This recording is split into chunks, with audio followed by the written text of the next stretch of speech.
दोस्तों बहुत स्वागत है आपका हमारे चैनल पे। आज के हमारे वीडियो का टॉपिक बहुत ही ज़्यादा यूनिक है। वो आपने पढ़ ही लिया होगा कि हाँ जी, अगर आपको ह्यूमैनिटीज़ या आर्ट स्ट्रीम के करियर्स में सक्सेसफुल करियर बनाना है तो आपको कौन से एस्ट्रोलॉजिकल कॉम्बिनेशंस चाहिए। देखिए दोस्तों, इस टॉपिक को 99% एस्ट्रोलॉजर्स इग्नोर करते हैं। वो सिर्फ इंजीनियर, डॉक्टर, सीए, सरकारी नौकरी, बिजनेस पर ही फोकस करते हैं।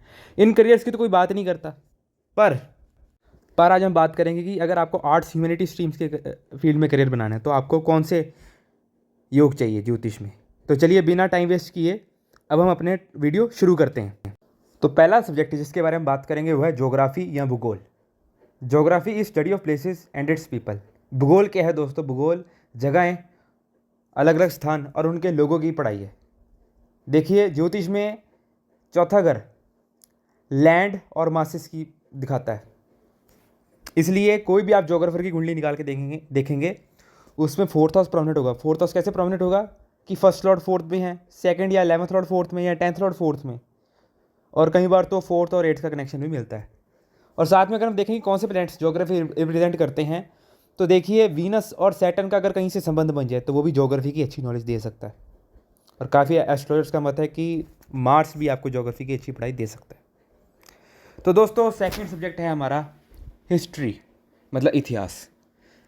अगर आपको हिस्ट्री में या आर्कियोलॉजी में करियर बनाना है तो आपको कौन सा घर चाहिए। देखिए हिस्ट्री 5 इवेंट्स की स्टडी है, तो एस्ट्रोलॉजी में 8वां घर पुरानी चीज़ों को या पुरानी इवेंट्स को या एंटीक चीज़ों को दिखाता है। इसलिए कोई भी हिस्टोरियन या आर्कियोलॉजिस्ट की कुंडली निकाल लीजिए, उसमें आपको 8वां घर प्रोमिनेंट मिलेगा। कैसे? लग्नेश या सेकंड लॉर्ड या 11th लॉर्ड या 10th लॉर्ड 8th हाउस में बैठे होंगे। और अगर हम प्लैनेट वाइज देखें तो शनि और केतु हिस्टोरिकल चीज़ों को रिप्रेजेंट करते हैं। तीसरा सब्जेक्ट है दोस्तों पॉलिटिक्स या सिविक्स, जिसको पॉलिटिकल साइंस भी बोलते हैं, पॉलिटी भी बोलते हैं। देखिए ज्योतिष में 5वां घर पावर का होता है, 9वां घर लॉ का होता है। इसलिए जो भी बच्चे पॉलिटिकल साइंस या सिविक्स की पढ़ाई करते हैं उनकी कुंडली में 5वां घर या 9वां घर प्रोमिनेंट पाया जाता है।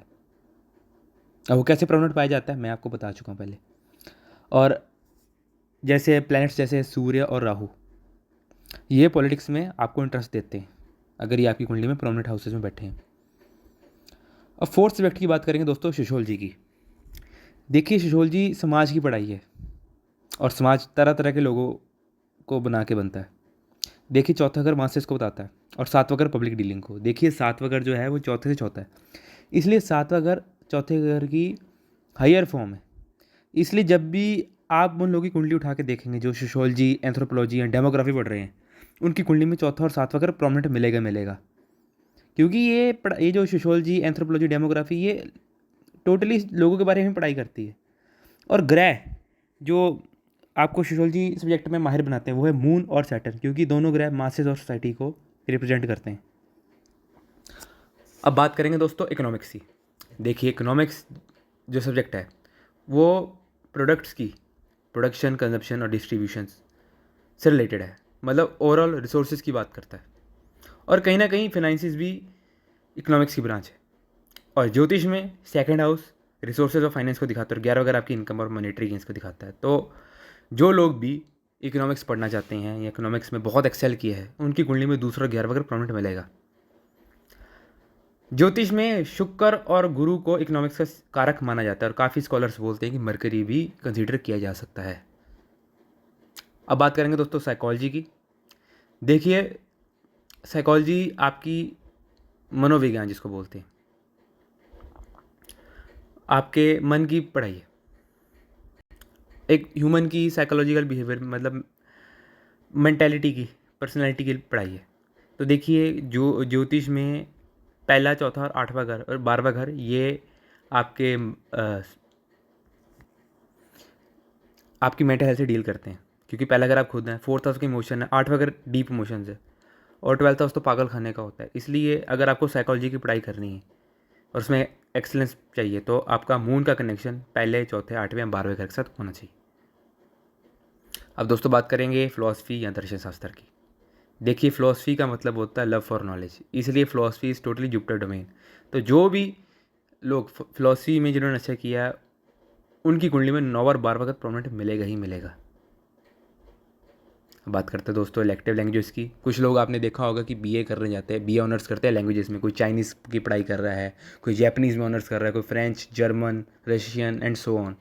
तो जो लोग भाषा पे पढ़ाई करते हैं या अपनी किसी की अपनी मातृभाषा जैसे पंजाबी, गुजराती, मराठी, उस पर लोग मास्टरी हासिल करते हैं, तो वो लोग कौन होते हैं जो लैंग्वेज की पढ़ाई करते हैं? देखिए लैंग्वेज एक कम्युनिकेशन का टूल है। तो एस्ट्रोलॉजी में कम्युनिकेशन थर्ड हाउस का डोमेन है। इसलिए अगर आप कोई भी भाषा की पढ़ाई कर रहे हैं तो आपकी कुंडली में तीसरा घर बहुत प्रोमिनेंट होगा। चाहे लग्नेश तीसरे घर में बैठा हो, द्वितीयेश या एकादेश का मालिक तीसरे में बैठा हो, या तीसरे घर का 10वें से संबंध हो, या 5वें से या 9वें से, तो वो लैंग्वेज की पढ़ाई करता है। और अगर आपका मरकरी राहु या केतु के साथ बैठा है तो वो भी आपको मल्टीपल लैंग्वेज का ज्ञाता बना सकता है। अब बात करेंगे दोस्तों फाइन आर्ट्स की। देखिए फाइन आर्ट्स जो है टोटली फिफ्थ हाउस का डोमेन है, बट इमेजिनेशन के बिना आप कोई चित्र नहीं बना सकते। इसलिए 12वां घर भी उतना ही इंपॉर्टेंट रोल प्ले करता है जितना ही 5वां घर। अब देखिए वीनस और मून बहुत ज़रूरी है अगर आपको फाइन आर्ट्स रिलेटेड टैलेंट चाहिए। अब दोस्तों बात करेंगे परफॉर्मिंग आर्ट्स की। परफॉर्मिंग आर्ट्स जैसे अगर आप किसी डांस में, एक्टिंग में या सिंगिंग में करियर बनाना चाहते हैं तो तीसरा और 5वां घर आपका बहुत स्ट्रॉन्ग होना चाहिए, क्योंकि तीसरा घर होता है आपका टैलेंट जिसमें निखार नहीं होता, पर जब आप उस पर प्रैक्टिस करते हैं रेगुलर और उस पर निखार आता है तो वो फिफ्थ हाउस बन जाता है।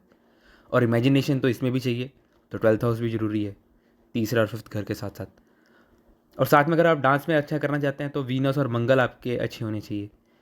सिंगिंग में जाना चाहते हैं तो वीनस और मरकरी परमानेंट होने चाहिए, सूटेबल घरों में बैठे होने चाहिए। और अगर आपको एक्टिंग में जाना है तो acting is totally mercury, moon और राहु डोमेन। अब दोस्तों बात करते हैं फिजिकल एजुकेशन की। देखिए अगर आपको sports related, physical education related career बनाना है तो देखिए पहला घर और 6वां घर इंपॉर्टेंट होना चाहिए, क्योंकि फर्स्ट हाउस हमारी बॉडी है, 6वां घर हमारा हेल्थ है। और ये मार्स और सन के डोमेन के अंडर ही आते हैं दोनों, क्योंकि मार्स हमारी फिजिकल स्ट्रेंथ है और सन हमारी वाइटलिटी है। अब आप देखिए लास्ट जो हमारा सब्जेक्ट है ह्यूमैनिटीज़ या आर्ट स्ट्रीम का, वो है होम साइंस। देखिए home science is study of managing home. So it is totally fourth house domain in astrology, क्योंकि फोर्थ हाउस हमारा घर है, तो आप घर के बारे में पढ़ाई कर रहे हैं। तो ये होम साइंस जो है ये जुपिटर, वीनस और मून के अंदर के डोमेन के अंदर आएगा। तो अगर आपको हमारी वीडियो पसंद आई है तो प्लीज़ हमारे वीडियो को शेयर कीजिए, लाइक कीजिए और हाइप करना ना भूलिएगा। Thank you so much.